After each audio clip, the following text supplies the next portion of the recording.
Well, I want to welcome everybody to this part of the leadership series that we've named in honor of Bob and Elizabeth Dole. And Bob Dole was one of the founders of the BPC, and we've created this leadership program here.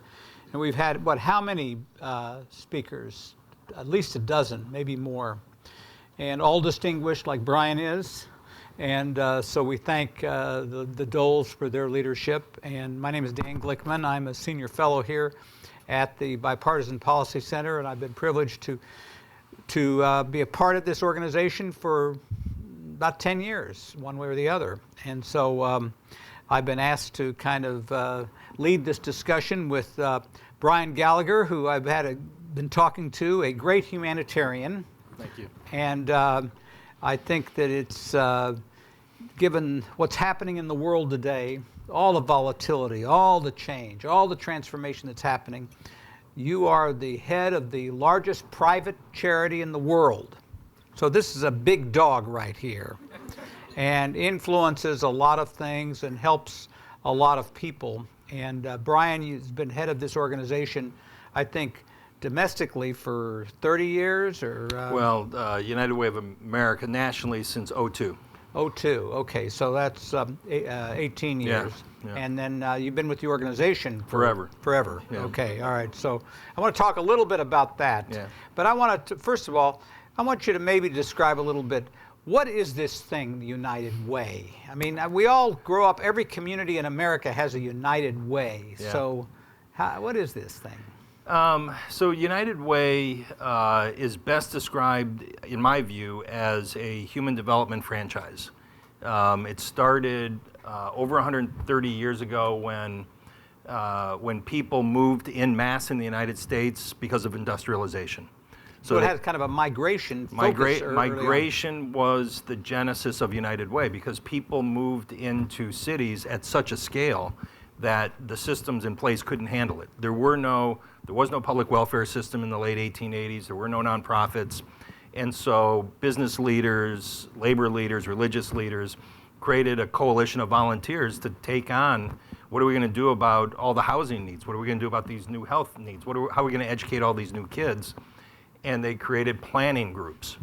And that was the forerunner of United Way. And it's still today. It's how do you, in 1,800 local communities in 40 countries around the world, each one incorporated within their community, run by volunteers, staffed by professionals like me, how do you identify the issues that you have in common and are bigger than any one institution can take on itself? And then we raise money. How much money annually? Just under $5 billion US. And it's all, and I like to say we got big because we act small. You know, I worked for 5 local United Ways. I worked in Winston-Salem, North Carolina. I went to Reading, Pennsylvania. I worked in Providence, Rhode Island. I went to Atlanta. I was running the United Way in Columbus, Ohio. And every one of those cities was different. The political systems were different. The economic history was different. Culture was different. But the United Way, in each one of those cases, or in Mumbai or in Bogota, take on the culture and the essence of what that place is. So how, just for a moment on you, yeah. How are you able to be in this organization for all these years, be CEO of this organization? I mean, nobody's in a job like this for 20 or 30 years. I mean, yeah. You either have to be crazy or they don't know what you're doing. So well, it's some of both, really. Okay, so what is it about Brian Gallagher that's made this? You know, I'm a big dog lover, and this just popped into my head. I really wasn't thinking about this, but we had this Brittany that I used to run with when I could run, and I used to go through fields with, and the dog was not trained to hunt. But the dog never went behind me. It always went back and forth. It just instinctively never went behind me. And what I remember as we were doing that, I was thinking, because of the way I grew up, and I never let anything behind me that I don't know is there. And in jobs like this, you have to have great peripheral vision, and you have to know where your support is, know where commonality is, and know which alleys not to go down. That there's nothing good down that alley, so let's not go down it. Instead, let's create a different destination and see if we can get a critical mass of whether it's local United Ways or our business partners or our nonprofit partners, government leaders, to care about something, and then go there. And inevitably, when you watch people not leave a job involuntarily, it's because they overstretched or they went down an alley they never should have went down. And they didn't realize what was down Well, there. then you have to have either pretty good instincts or pretty good people working with Both. you. Both. Because a high-performance team is necessarily to get you to do that. And it's honestly I grew up in a very dysfunctional family, and I have a survival mindset, and that takes you so far. But then what you have to realize, to your point, Secretary, is that survival's not enough. So it's good to know that you can survive it, but then you have to start trusting people, because survivalists don't trust people, and so you start trying to build coalitions again of professional teams and volunteer teams that are smarter than you, but care about the same thing, and then you trust them. And so it's I moved from survival to essentially wanting to change the world in my little part of it. Well, I think that's a mark of a successful leader in any organization, particularly one who wants to sustain his or her job. Let's talk about United Way for a moment. Yeah. So here you are, this massive organization, and you look out over this country, the world as well. But what are your priorities? Where do you focus your money on first? And then I want to ask you about a couple questions about what do you see as the biggest problems in America. Yeah. So no matter whatever year it is in our history, 130 years, no matter who's doing the assessment, whether it's a local United Way or us or the UN, the issues are always the same: education, income, and health. They just health in Indian cities where we have United Ways is water, just clean water. In Beijing, it's air quality. And here, it's obesity and opioids and so forth. But it's health. You got to have access to good health care. You've got to have a healthy lifestyle. Education is right now in the U.S. We should be entirely focused on training and upskilling our workforce. Public education is important. Primary education is important. It should be about jobs. And so that's education, and it ties to income. So, we're a big partner on earned income tax credit, on helping people, earn more, save it, start building assets. But one of the things we've lost in the U.S. is mobility, and we've got to get folks mobile again, economically and socially. So we look out and we hear this word income inequality, Yeah. or inequality generally, and it's part of our political debate right now. But you're dealing with it all the time as you interface with tens of millions of people. Right. I wonder if you could talk a little bit about where you see that issue and how it's changed over the last 20 years and where it is right now. Yeah. So think about. So many issues that we're faced with, certainly in the U.S. and in other countries around the world, is that they've become so politicized and so polarized, we don't even know what we're talking about anymore. So income inequality, some people want to talk about the top 1%. Some people want to talk about poverty. Some people want to talk about injustice and so forth. The fact is, no society can be successful long-term without a thriving middle class. And the globalization of the economy has carved out the middle class in the United States. And if you look at the segments of income in the U.S., we've got fewer people making more money, top 1%, top 10%. We don't have a growing number of poor people by percentage. So where's the middle class going? They're going into, there's a better term for it, but they're working poor. They're living paycheck to paycheck. They have no savings. Inequality is for sure the 1% and the 10%, but I think it's way more about the fact that we are losing our middle class. And middle class in society is what creates the culture of society. It's the social capital gets built in kind of making sure that cities run, that organizations run, that institutions are supported and so forth, and we've lost it. And if we don't get focused again on training and upskilling that group, we're going to be in trouble. So do you have some examples of things you're doing in that area that, that like best practices, so to speak? Yeah, so so a lot of times I try to think positively, but sometimes you got to think negatively in terms of being able to be really clear about how you have to work differently in terms of the examples. I would just say, and hopefully this doesn't offend anybody, but if it does, I guess it does. The job training systems, publicly funded job training systems in the country are broken. They're just broken.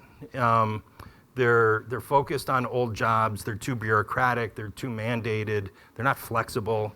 And so what you see happening in local communities and what you see examples of United Ways is the one that kind of jumps out at me is in Greater Cincinnati. All these systems are way more job-centered now. So cities are looking at what jobs do we actually have available. In a lot of U.S. cities, but in Cincinnati, healthcare, supply chain, advanced manufacturing, so forth, and who needs a job or a better job? And there, public welfare systems know that, United Ways know that, Catholic Charities knows that, and so forth. And you identify those folks, you identify the jobs, and you force the systems to respond to those two instead of getting people to line up behind our programs. And in the last several years, 13,000 people in Cincinnati now have been through that job-specific training where we had to force the systems together. 90% have gone through it. More than 85% have gotten a job. And when you say the systems, tell me who these systems are? Systems are, so the federal government sends money to the state. In the state of Ohio, having worked there, the state then sends the money to the counties. The county commissioners are kings and queens. They set up their job training programs, daycare programs, housing support programs, and then nonprofits align to that because that's where the big money is. All those systems have to change because they have their mandates, they have their criteria, and what about somebody who's addicted to opioids? What about a single mother who needs daycare? What about somebody who needs mental health? And well, it's not in the program. I'm sorry, it doesn't. We don't fund that. You've got to instead of forcing people to fit the program, you force the program to fit that. When I probably got the national job at United Way because when I was in Columbus, this was in the 90s, the economy was roaring and we were watching more families go into shelter. We were housing more people in shelter. And half the people in Columbus, Ohio in that time who lived in an emergency shelter worked full time. And so we're debating city government, county government, mental health board, United Way, corporations, should we build another shelter? We were talking about should we build an individual shelter and a family shelter. And we were, with some of our partners, looking around the country and finding increasingly this thing called service supportive housing. Don't put people in the shelter, put them in an apartment and force the job training, transportation, daycare, mental health to come to them instead of they go to those programs that are all siloed. And we decided not to put any more money into shelters in Columbus while you're getting tons of pressure to house people who are living on the street. And instead, we created first a comprehensive housing system for chronically mentally ill people. And these are folks who are living on the street. 20% of the people in emergency shelters consume 80% of its capacity because they're chronically homeless. And so the police go and they pick them up. They don't want to pick them up. They got nowhere to take them. And so we redesigned the whole system and created one intake through the mental health board into permanent apartment buildings and then attached services to it. We literally convinced one of our private donors to buy an apartment building. And then we took Section 8 housing, that had some flexibility in its funding to renovate the building. We had to go through local zoning to get it zoned in that neighborhood. And then we went to the YMCA, one of our longtime partners who was trying to decide whether to be in the housing business or not. And we said, we'll give you, I think the number was like $600,000 contract if you'll manage this building. And so that's what I mean. you start from who the people are, not who your systems are and what your systems are, because they don't fit. For years, I was on a board of a group called Communities in Schools. Oh, yeah. I don't know if you fund them or We not. do. But We do. it's a group where they bring all the services into the school. Correct. Rather than you have to go to this department, that department, health department, and here's what. So Communities in Schools is a great program, but here's one of the things that I found was, so we find something like that and we just overdo it. So now we have hundreds of programs in schools, and what I guess what I'm saying is that it's not the program, it's the kid, and we should focus entirely on the child and the child's family, and we should organize all of our resources around that success. So let me ask you a little bit about one of the issues. We care about a lot of these issues here at the Yeah. BPC, but one of them is immigration, migration, and you talked a little bit about how Community Chest was formed, Yeah. and then it became the United Way in large part because of migration. That was Yeah. one of the reasons that. So what are you doing in this area now? So it, like all organizations like us, you iterate through both research and data and application. And so the part of what the data told us was that there are more people living outside of their country of birth today than any time in the history of the world. People are moving across the world at record pace. And so you see the immigration fight and the polarization in the United States, but then our work in China, you take a look at literally tens of millions of people moving from rural areas into the cities for jobs and leaving their kids back in the rural communities with no infrastructure, no nonprofits, no community centers. And so migration is the big issue. You go to Mexico and you see the migration from Central America up, from Venezuela out. You go into African countries and you just see that no matter whether you want migration to be an issue that you think is your priority or not, it has to be, because the numbers are so staggering. And so what we do is we work community by community and first try to change the narrative. So let me say it this way. It's easy to tell a story that we're going to help this young child, this 4-year-old child who just needs a better start in life, or this second grader who just needs a start in life. Go try to tell the story of a mentally ill, homeless man who no one cares about. And then go to try to tell the story of a refugee or an immigrant that you're afraid of, that someone told you should be afraid of. What we start with is change the narrative, make this human. So whether it's in border communities, U.S. and Mexico, what we're doing in Paris, what we're doing in Berlin, what we're doing in parts of Africa, it all starts with the person. So some of these politically charged issues, like sanctuary cities, for Yeah. example, you get involved with this? No, not in the politics of it. But you know what's interesting to me is that there's no question that there's a effort to reduce the number of people coming into the United States. There's no question about that. And there are recent attempts to essentially say, all right, you got to opt in if you want to accept refugees or migrants. And what's interesting is that governors and cities said, okay, we actually want new people. I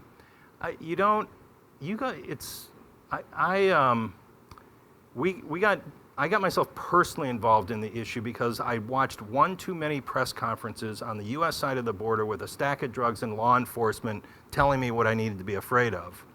And I finally said to myself, you know what? We have United Ways on both sides of the border. I think I'll go to the U.S.-Mexico border and talk to folks on both sides. And when you go to Juarez, Mexico, you find Detroit South. And you find business people just trying to make a living. And you find people who have walked thousands of miles to get there. And if you start looking at it through the local business on both sides of the border, you'll treat it differently. What El Paso and Juarez have done to change a narrative, the narrative in that city, and by the way, it is one city. You know, the governor of Chihuahua, where Juarez is, was born in El Paso. This is one community. And so their narrative around immigration is not the national narrative. And so you start by trying to tell that story bottom up. And then you try to start serving people and create funds to make sure that people are safe and have a place to stay and something to eat. And then you get to policy. As soon as you get sucked into politics from the jump, you've lost. Because our politics are poison right now. Yeah. So I think we're going to probably have some questions on this issue because it's obviously a serious one. Yeah. But I want to at least close my comments with you before we go out there. You mentioned something that was really striking. You talk about how church attendance is down in this country. Yeah. Lack of or loss of trust in a lot of our institutions. Yeah. You talked about that charitable contributions are actually down in America. Yeah. If it weren't for the very rich people, the 1%, we would actually be seeing a diminution in contributions to. Okay, tell me a little bit about this. This is really, you see organizations like yours and others that are always asking for money and look like they're doing great jobs, but the challenge, if actually the money going into helping people is falling. Yeah. Why is that? So let me just focus on the U.S. first, and then but we could talk about the UK, we could talk about Austria, we could talk about Argentina, we could talk about a lot of places. The globalization of the economy has atrophied the middle class. I grew up in steel country, and when there were 30,000 people working at U.S. Steel and another 25,000 at Bethlehem and another 25,000 at Inland, it didn't matter if the steel worker was black, white, or brown. Everybody had a job. There's now a few thousand steel jobs in the south side of Chicago and the southern part of Lake Michigan. So we carved out the middle class. When I was the first to go to college. I'm the son of immigrants, and I watched my friends from high school go to work in the mills in 1981 making $30 an hour. And now they're making $17 an hour, and they're pissed. So the middle class has gotten carved out. The political middle has been carved out. Find a moderate anywhere in this town. There are a few in this room. Okay, good. This is the only place where there are moderates. Well, I was going to say something facetious. I'm glad I didn't. It's totally off the record. Right now, there's a camera right there. And right now, we're dangerously starting to carve out the cultural middle. And the point that we were talking about before, Secretary, was that for the last 10 years, there are fewer people giving to charity in America year after year, fewer donors. The concentration of wealth in the U.S. is being followed by the concentration of philanthropy. And so when Fidelity Charitable Fund attracts $9 billion in giving, that's charitable giving. And by the way, I like these two people I'm going to reference are really important to us, so don't hear this as pejorative. When Warren Buffett gives $30 billion to Bill Gates, that's a charitable gift. But every year, fewer people are giving to charity. And to me, that's just part of, our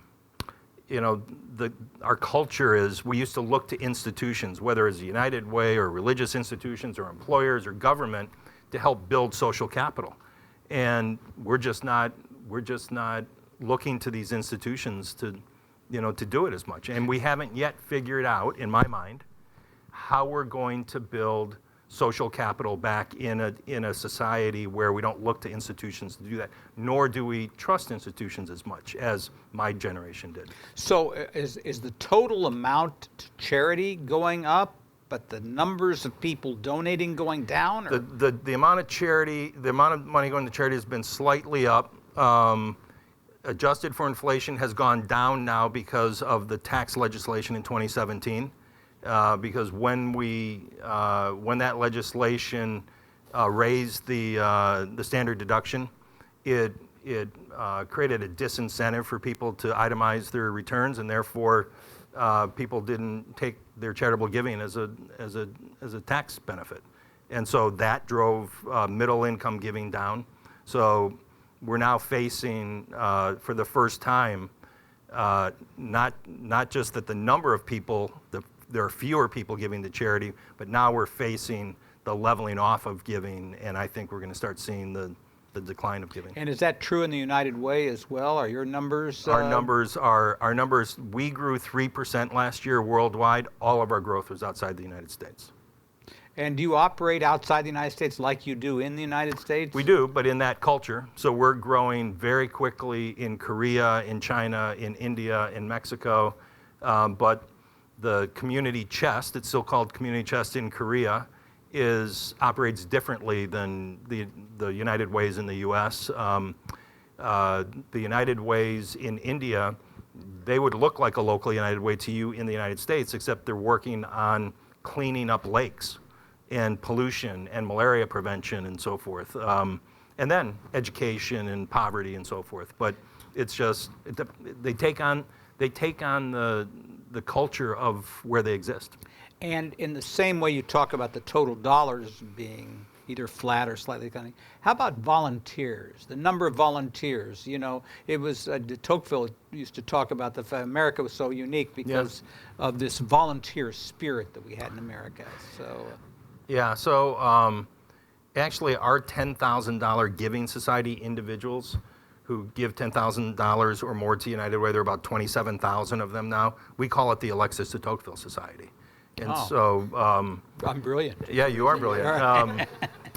Here's what I'd say. I think Tocqueville was right when he observed America at that period of time through most of the 1960s and into the 70s that we acted impulsively to help each other, that we were driven by a desire to help people we knew we'd never meet because we just knew it would be in the common good's interest. I think we're losing that. And I think this idea that, whenever I hear someone say Americans are uniquely generous, I always think that is bull. You know, the fact is, if you travel the world and watch people instinctively want to help other people. Tax incentives. We had a tax incentive in the United States from 1917 until 2017 that mirrored our tax rate. It financially incented us to give money to charity. Over 100 years, you're gonna give money to charity because of that. And I think in some ways what we have to recapture is a commitment back to each other, even if we never meet each other. And we're gonna, the same way that we don't know yet how we're gonna build knowledge in a digital economy, because who gets to decide that all these data points become knowledge versus alternative facts or fake news? And who gets to, what's going to create social capital? If it's not the institutions, how are we going to string together these relationships among individuals and make sure that we're connecting people to a common cause? It's possible, it's doable, but we've got to first identify the problem. And right now, the middle class got eroded, the political middle is eroded, and we are actively tearing apart the cultural middle. And if we allow that to happen in the US, that is way more damaging than the first two, because that's what holds the first two together. And we've got to figure that out. Okay, pretty profound stuff. Let's go to the audience to see if we have any questions. Yes, ma'am. Right here, we'll have a mic for you, and if you could state your name and maybe where you're from. And Sharon Dorkenbell. I just live a few blocks from here, actually. I want to have you talk about the soliciting contributions and turn it more to a branding conversation, because you're operating today in an environment where there's a lot of organizations that are doing great work, just like you are. Yeah. So how do you distinguish yourself? It's really difficult. It's funny because we existed since 1887, and if you look at the brand and the revenue of United Way, we had two sustained spikes. One was in the 1950s when the United Auto Workers and the automakers negotiated payroll deduction for both union checkoff and community chest contributions.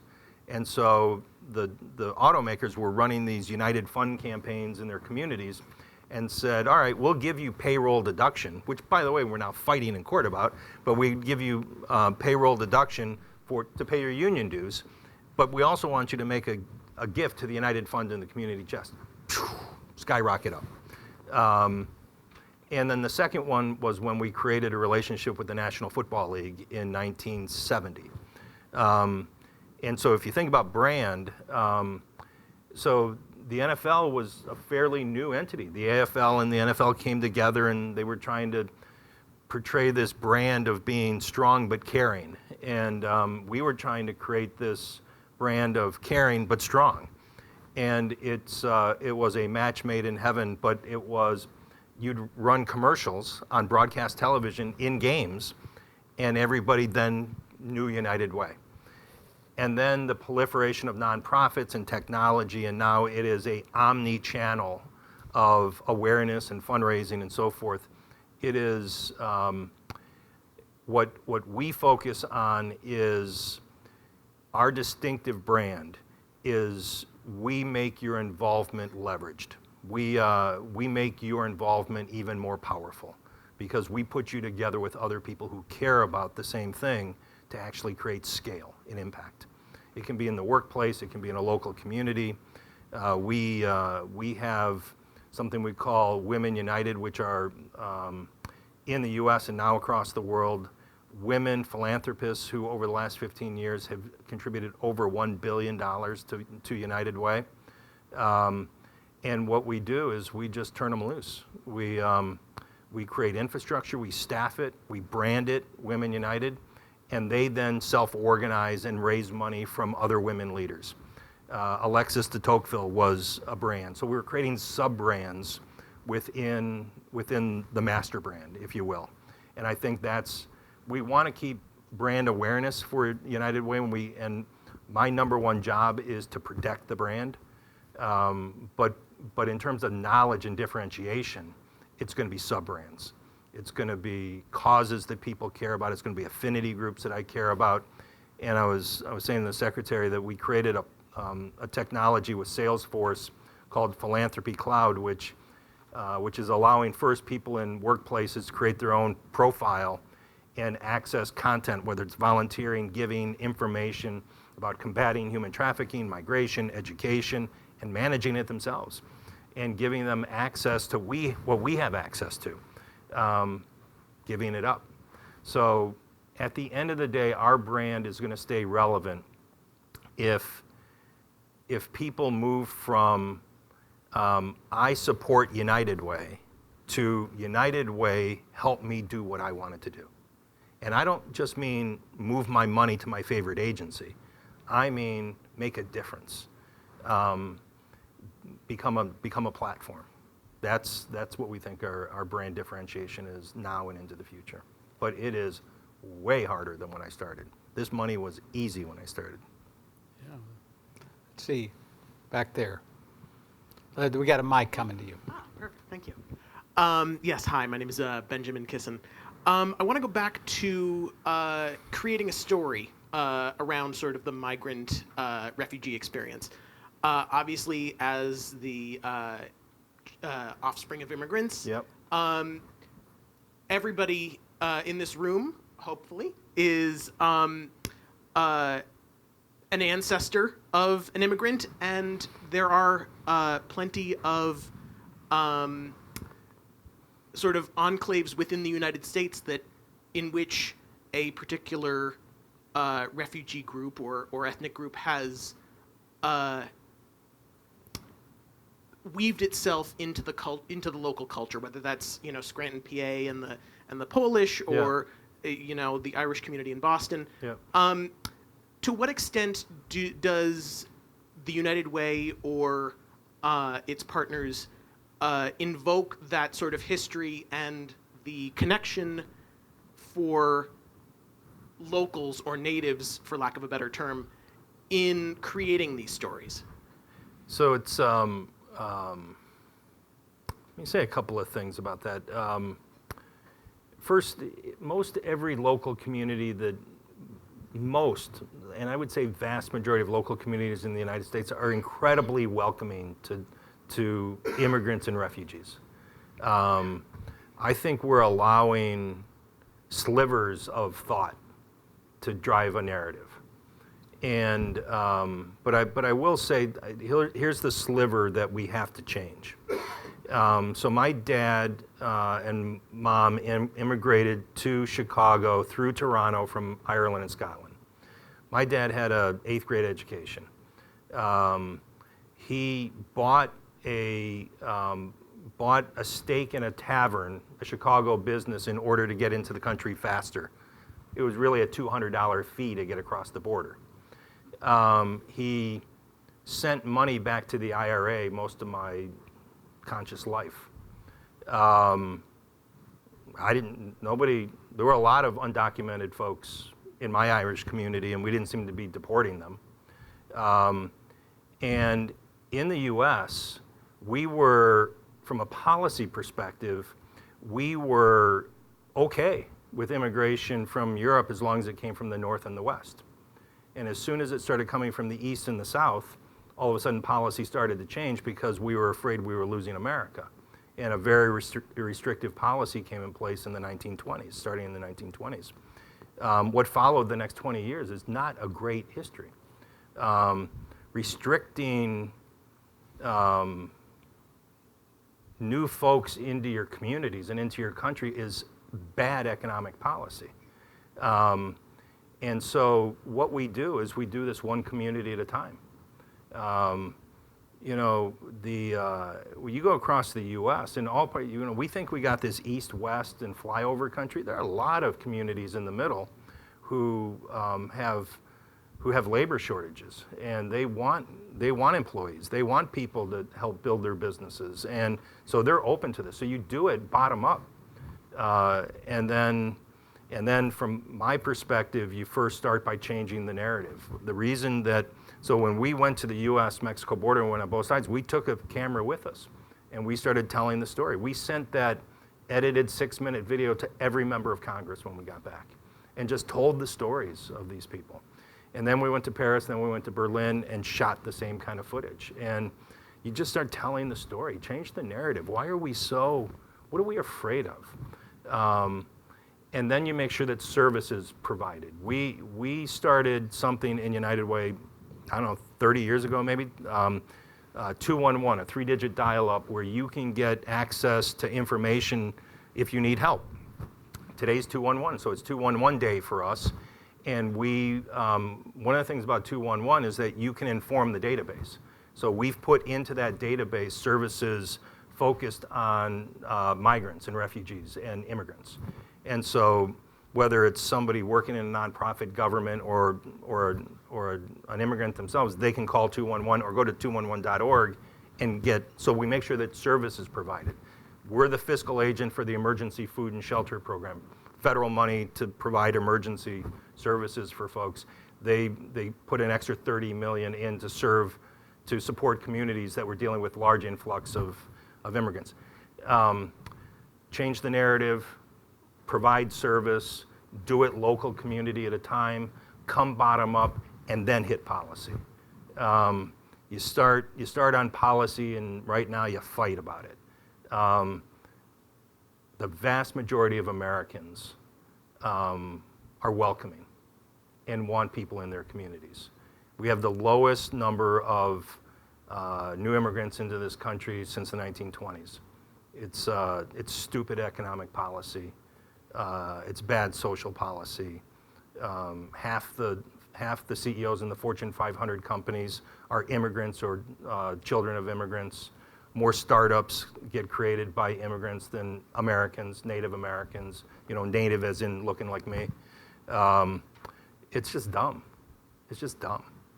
And you gotta start by making it human. And you gotta do it one community at a time. Great question. Yes, back here, gentlemen. Thank you. Hi, I'm Jan. I'm with German Public Radio. You talked about your worldwide footprint, and I wonder, how do you take advantage of that by not only bringing American ideas perhaps to the world, but bringing solutions from other countries Amen. Back here for problems other people perhaps already have solved? So this is a fantastic question. I'm going to stay on migration because I was at last fall. I was at something called the China Development Forum, which is business leaders and government leaders in Beijing. Really, it was the Chinese government throws it, and everybody goes because they all want to do business in China. But I was on a bus, a shuttle bus, going from one event to another, and I apologize. You may know this man's name, but he's right now the head of the German International Aid Organization, GZ. And so we're talking, and what do you do? What do you do? And I said, we're very focused on migration right now. We're working on migration in China and other places. He said, so are we. And I said, well, what are you doing? He said, well, the German chancellor has said, maybe we should think about taking some of our international aid and investing it in Germany. I said, well, what do you mean by that? He said, well, we took 1 million refugees into Germany in the last year, and it is a huge challenge to get these folks integrated into job training and education and communities. And so we started talking about it, and what I then went back to Berlin and met with staff from the Chancellor's office, from GZ, and from other nonprofits. And what we're creating is a strategy that is focused on the refugee's journey. So instead of, this is a human being, and these are humans that go from here to here to here to here. And so we're creating a pilot. We haven't quite yet decided which North African country we're going to focus on, but with German international aid and some of our money and corporate partners and others, we're going to create a partnership between government and nonprofit, between Germany and a North African country. And what the takeaway is focus on the refugee's journey, not a particular point in time in a particular geography. The other thing that I learned on that European trip was, no matter what you think of Chancellor Merkel's decision to allow the refugees into Germany, which obviously was contentious politically, it meant, and I hadn't really thought about this till I went, is that all these folks were therefore legally in the country. And they were therefore into job training and education and so forth right away. And so it was learning German language, getting into the public education system, getting into world-class job training and upskilling systems that Germany has the best in the world. And the biggest issue in Germany is now socialization, is actually how do I acclimate into German society. And then we went to Paris, and it was chaos. The state is fighting with the mayor of Paris. There are migrant camps in Saint Denis, right outside, literally adjacent to the city. It's because they're not legal, and so they're being politically punted. And you look at a country that took 1 million refugees, and you look at a country in France or the U.S. that didn't take anything close to that, and they're handling it way better. It's challenging. And so what I took away from it was, notwithstanding the politics, it is way better to get folks into your systems than to keep them out of your systems. And it's just, it's just politically and socially dumb to try to do that. And I get why we fight about it politically, but that's not where the majority of the people are. We got to get folks in our systems, in our education systems, in our job training systems, and so forth. You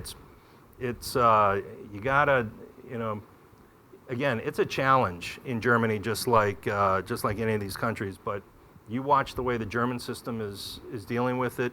The biggest issue is going to be socialization, I think, of that culture. So that's we did, and we're trying to now bring that lesson back.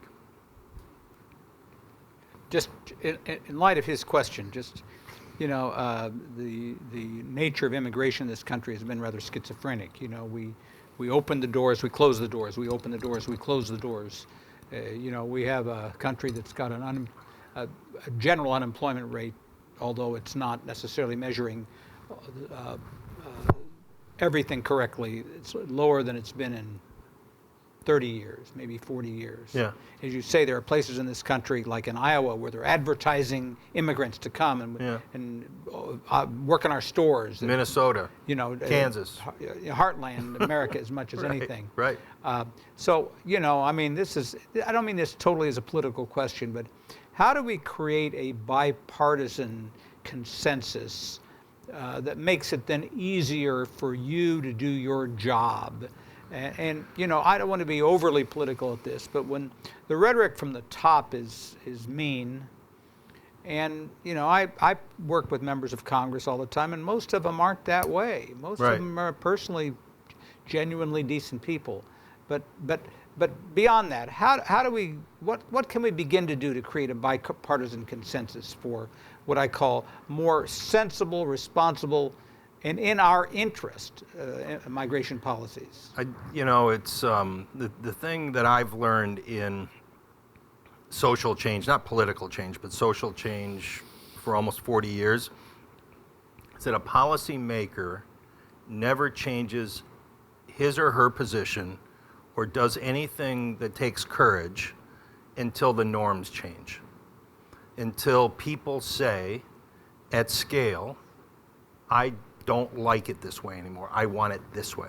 You think Mike Bloomberg, when he was the mayor of New York, was sitting around thinking, you know, we're going to ban smoking in public places. He did it when the norm became, I don't want to be sitting next to somebody smoking. We have to change the norm.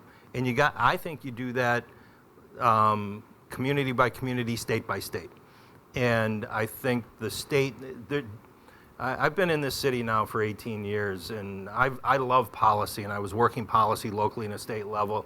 And what I learned when I first got here was everybody knows how to stop something in this city.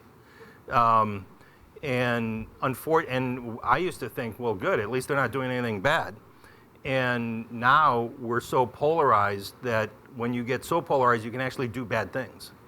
And so you got to change the norm. You got to say, and I personally think that the federal politics are broken, and I think that the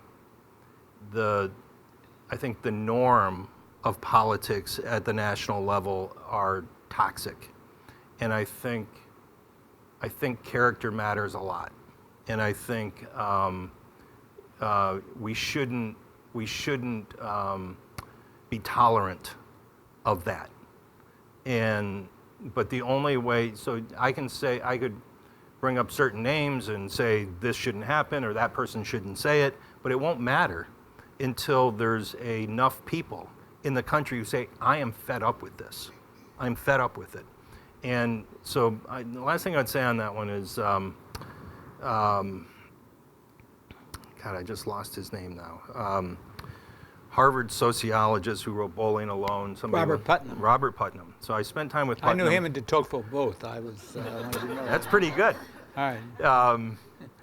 And he talks about that when America was really working, it was community by community, and then good national leadership.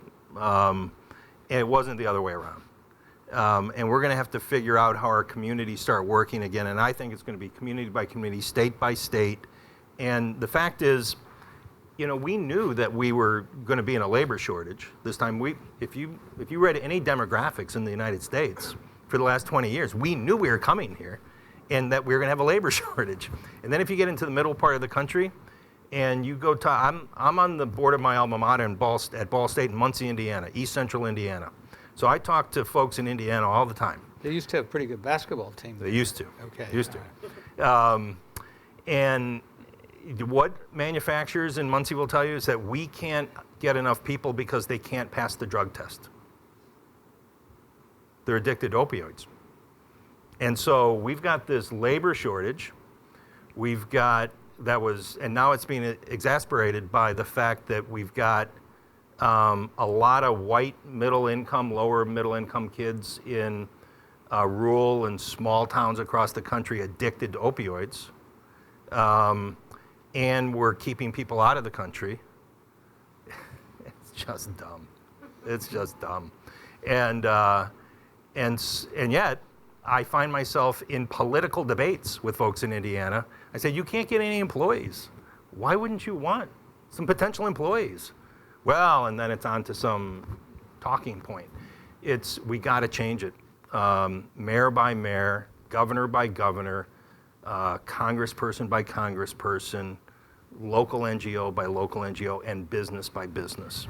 Well, I think that's a good way to close the subject today. I really enjoyed talking to you.